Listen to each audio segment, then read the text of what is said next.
before this, there is some B-roll of me reading Betting on You at the park. Betting on You by Lynn Painter. I have less than 100 pages to finish the book. So far, the book has been okay. Like, it's a 3-star because there's been a lot of Taylor references. Most of these are Taylor Swift references. And there's like 2 or 3 of like quotes or something that I like. But I'm not like super vibing with it. I feel like Charlie is a little cringe and a little weird. Like, with some of the things he tells Bailey, I'm like, no. Like, I personally don't like that. I think Better Than the Movies is way better than Betting on You. That was a 5-star read for me for sure. But this one just isn't hitting. Yesterday I put in the tabs and all the stuff I underlined. But honestly, what's saving the book, it's that I loved her other book and the Taylor Swift references. Obviously there's some like cute parts or whatever, but it hasn't really been giving what it needs to give. I feel like Charlie is just not it for me, you know. Let's see, a Taylor Swift reference. Let's find a very obvious one. When, is it her or him? Are we in Charlie's or Bailey? When Bailey was like, Karma was supposed to be a cat, damn it, not this, you know. Karma is a cat. Let me see. And then he says, maybe Karma was a girl in glasses, you know. Like, with love, she's like the man. And then when I was like, Taylor Swift. Maybe that one wasn't a reference, but for me it was. I was like, not that man. She calls him Mr. Nothing, which to me, I think of like Mr. Perfectly Fine. So, you know. This one was something that I related to. She's like, I still couldn't listen to the Taylor Swift album that had been popular at that time because it made me cry. I also like associate songs or albums like with like certain times, and if I was going through a dark period and I was like, obsessed with a song or an album, like listening back to it brings back that like hurt, which sucks, but it's life. And let me see. And then she said to see someone's ex was deja vuing with the new girlfriend. I was like, not the Olivia Rodrigo reference.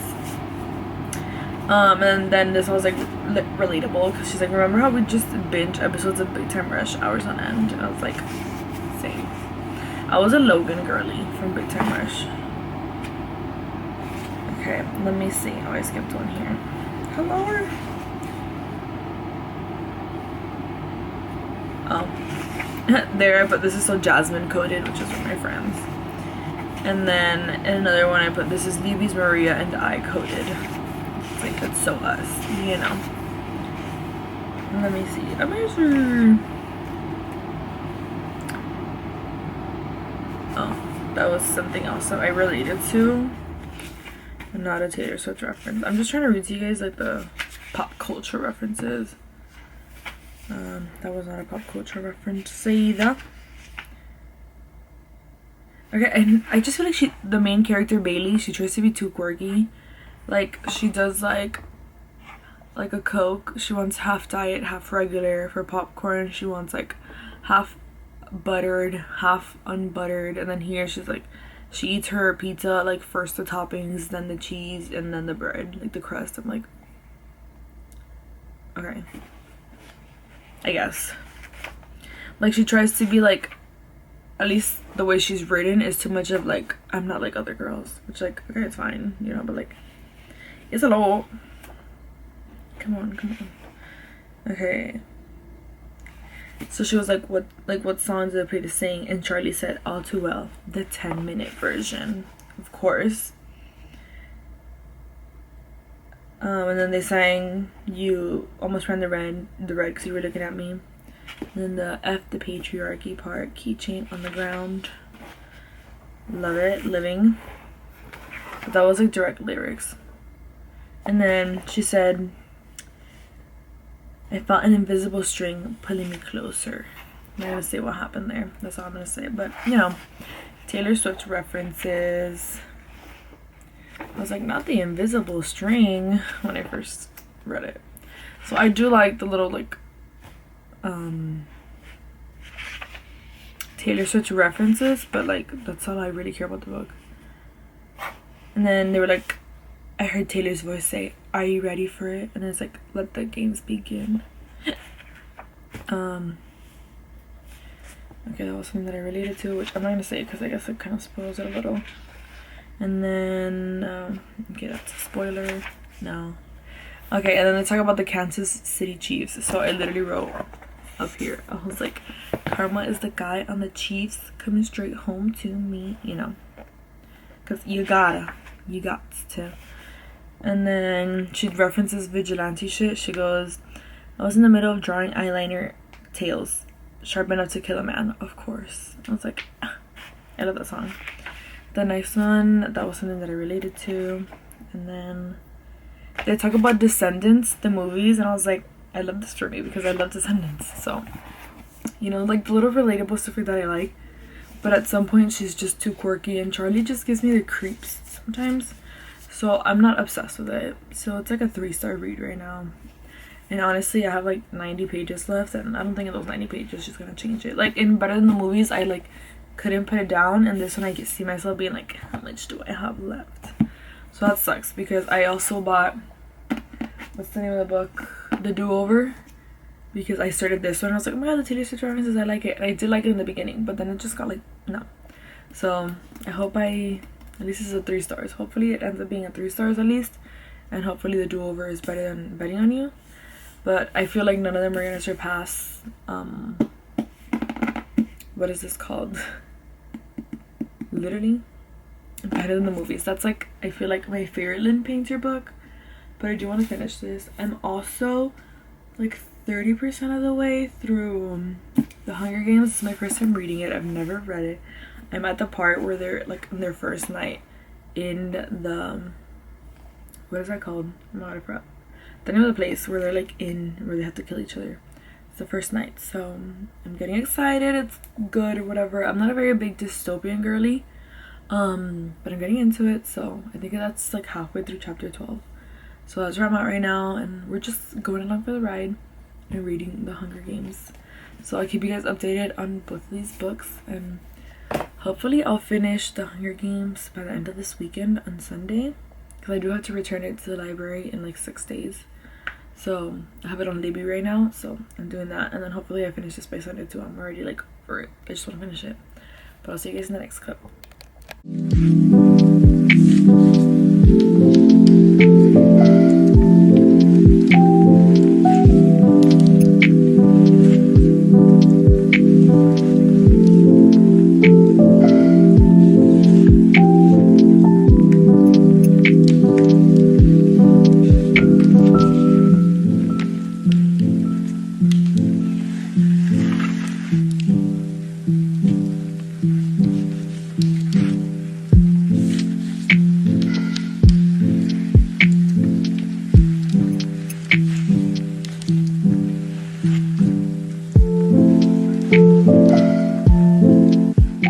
Super quick update. I look like an egghead. I just came from the park. But I finished Betting on You finally. I gave it 3 stars. Like my same thoughts like hold. It was a fun book, but it's nothing compared to Better Than the Movies, and Charlie still just didn't do it for me most of the time. Like he wasn't it. She did get better, so I do appreciate that, but overall 3 stars because there was some like nice cute parts that I did enjoy, and I enjoyed like the Taylor references or like the Descendants references and like all those little references that I really enjoyed. So yeah, those are the little tabs that we did. We got some tab action there, and that's it for this book. I am reading some more of Sylvia Plath's The Unabridged Journals of Sylvia Plath, and honestly that, and I haven't read any more of The Hunger Games. I do want to continue reading from that, and also what was I gonna say? I want to continue reading A Court of Thorns and Roses. I'm hoping to finish that soon. But yeah, just trying to get my books like off my currently reading, because I have like 4 on my currently reading, so now it's 3 without this one, and just finish it. The Sylvia Plath one is not gonna count. That one's gonna be there for a while on my currently reading, because I'm not gonna read that like this, and it's like harder because it's her life and things that actually happened, and she did suffer with mental health stuff. So honestly, I was reading it because I'm going through some mental health stuff right now, and it's not very fun, but you know, it's nice to feel like understood. So yeah, that's the only update that I have for right now.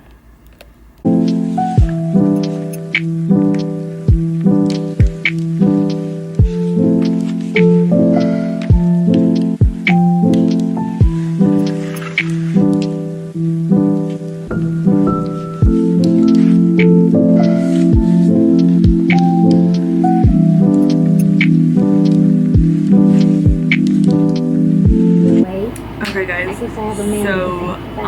so I guess you wouldn't mind working with her again. I am in page Because I gotta tell you, this story is gonna make 142. I'm missing like a couple more pages to get to the next chapter of Court of Thorns and Roses that I'm currently reading. I'm enjoying it so far, but so far I'm like not with the hype that everybody has for the book. Like everybody's like, oh my god, it's so good. I'm not there yet, but hopefully I get there. But I am enjoying it. Like it is a fun book so far. I just haven't gotten to like that hype, and maybe it's because like stuff has been going on, but nothing like big. So I don't know. Maybe that's why. I also am now on page page 50, I think it is. Page 52 right here. The Unabridged Journals of Sylvia Plath. I have to add my tabs because I took it to the park yesterday, and in the couple of pages that I did read, I didn't have my tabs, so I couldn't add them. So I'm gonna do that now, and I'll probably record it for you guys, just me adding the tabs. This is like my little cheat sheet for the what colors what tab. I don't know. Shift early. Just cover with thumbs. So yeah, that's what I read so far. And then my mom, I didn't realize I was doing all of this with Ugly Betty in the back, so I'm hoping you guys heard me. So yeah, so I read up to page 53 of The Unabridged Journals of Sylvia Plath, and like I said, this book is gonna take me a while to read because she's chunky and it's like small writing and it's like hard-hitting kind of thing, you know what I mean? Like this is something that like you have to take little by little because it's tough in some parts. It's hard, you know, especially when you can like relate to some things and not the good things, and you're like, damn, I need help. But yeah, and then I read some of A Court of Thorns and Roses. My mom went to the Dollar Tree and she was showing me some of the books, and she showed me this book and I was like, I need it. And it's Sense and Sensibility and Sea Monsters by Jane Austen and Ben H. Winters. So I have Pride and Prejudice and Zombies that I bought also at the Dollar Tree, but it's like, hold up, let me get it.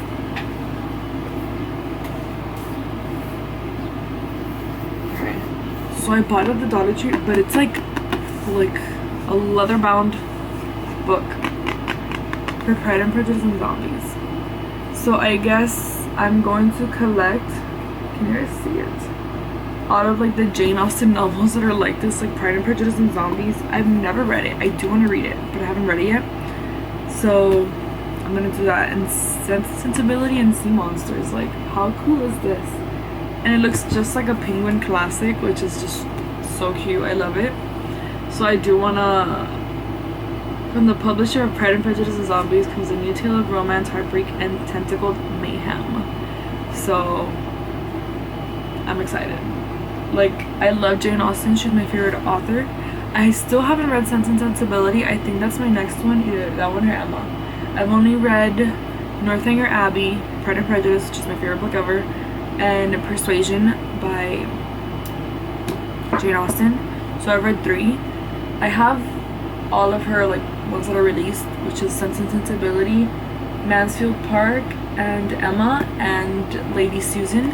So those 4 I haven't read, but now I want to read all of the classics first and then read these, or I can read the classic and then this, so I could technically read Pride and Prejudice and Zombies already, you know what I mean? But Sense and Sensibility and Sea Monsters I can't until I read Sense and Sensibility. But I am excited to read her books. and Lady Susan might be one that I pick up soon because it's very small, but we'll see what happens. I saw this and I was so excited. I was like, I need it. I was like, Mom, get it for me. And it's only $1.25. Like, these were each $1.25 at the Dollar Tree. So if you have a Dollar Tree nearby, just like honestly go and check out what books they have. Like, I might go later with my mom just to see what books they have, because these I also got from the Dollar Tree out for $1.25. Hold up. It's these two books, which, like, you know, this is $11.99 here, I guess, from the store where they got it from. But this is Frankly in Love's like sequel, which is super fake love song. I have Frankly in Love. I have bought a paperback, and then I saw this one for $1.25, like the sequel, and I was like, yeah, why not? And then I found On Earth We're Briefly Gorgeous by Ocean Vuong. It's the large print, which kind of sucks, but I'd rather pay $1.25 and have to read big ass letters than pay like what it normally costs, which is probably like $16.99 or something like that. So, you know, if you go to your Dollar Trees, you can really check and see, and you can find some good books for, like I said, $1.25, which isn't bad. It's not always a hit. Sometimes it is a miss. I even found books that I had never heard about before, and they were pretty good. So honestly, I'd go and I'd browse and see. You lose nothing, and like I said, they're pretty cheap. They're $1.25, so it's always fun to go and see what you can scavenge. You know what I mean? But yeah, I'll see you guys in the next clip, because now I'm just gonna take off these stickers because they kill me. They just say fiction in the back. These are like the Dollar Tree stickers, and it's like fine. But yeah, if you guys have a Dollar Tree where you live, go and check it out. Go check out a couple of them. Obviously, they're not always gonna have like banging books. I've gone a whole bunch of times and have come out with nothing, but I've gone a couple of times and come up with some really good books. They have middle grades. Sometimes I've bought what do you call this, graphic novels there before, like Head Games, Just So Happens, stuff like that. Like, I bought them there, so they have good stuff sometimes. You just have to go and like really look through the books, but it's worth it. Like I said, they're cheap and they're good books, you know, so go check out your Dollar Trees.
Okay guys, so I've been watching My Big Fat Greek Wedding on the third movie, and honestly what I feel like reading is just like cheesy, fun, quick, like YA romances.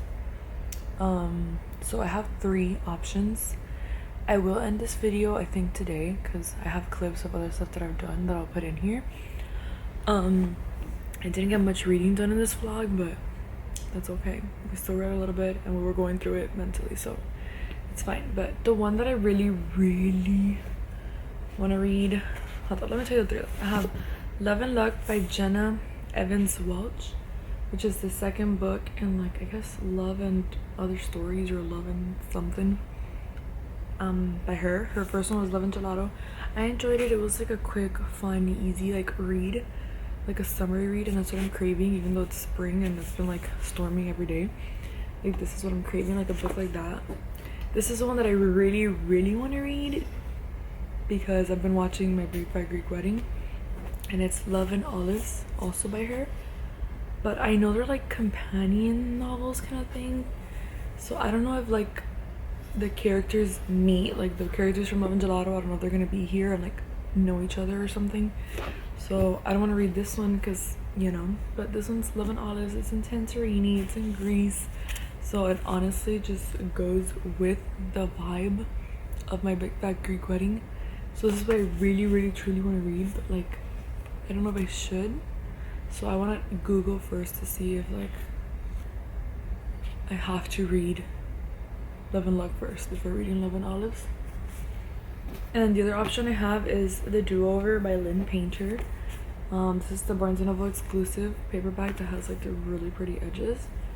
I loved Better Than the Movies. That's like a 5-star read, and then I read Betting on You and it was 3 stars. So hopefully this one is 5 stars, or that at least I enjoy it, because this is like that Groundhog Day that you keep repeating the same day again and again, and that's not something that I really enjoy. But since it was Lynn Painter, I was like, let me get it and just test it out. But I am gonna Google it, and if I can read this one and it have like nothing to do with the other ones, like it won't spoil anything from like Love and Luck, then I think I'm gonna read this one, because I've been on My Big Fat Greek Wedding like binge, and that's what I want, you know. And I've been watching Mamma Mia too, so I'm just like in a very Greek mood, I guess. So yeah, that's probably what I'm gonna do, and I guess once I decide, I'll let you guys know, and then I'll end this vlog, and then the next vlog will be me reading. Maybe in the next vlog I end up reading these 3 books. Maybe I don't, because my, how do you call this, I read by mood, and my mood always changes. And yeah, we'll see. But it might be Love and Olives if I don't have to read Love and Luck first. So, but I really want to read Love and Olives. So we'll see what happens, and I'll see you guys in the clip, I guess, informing you what I am gonna read.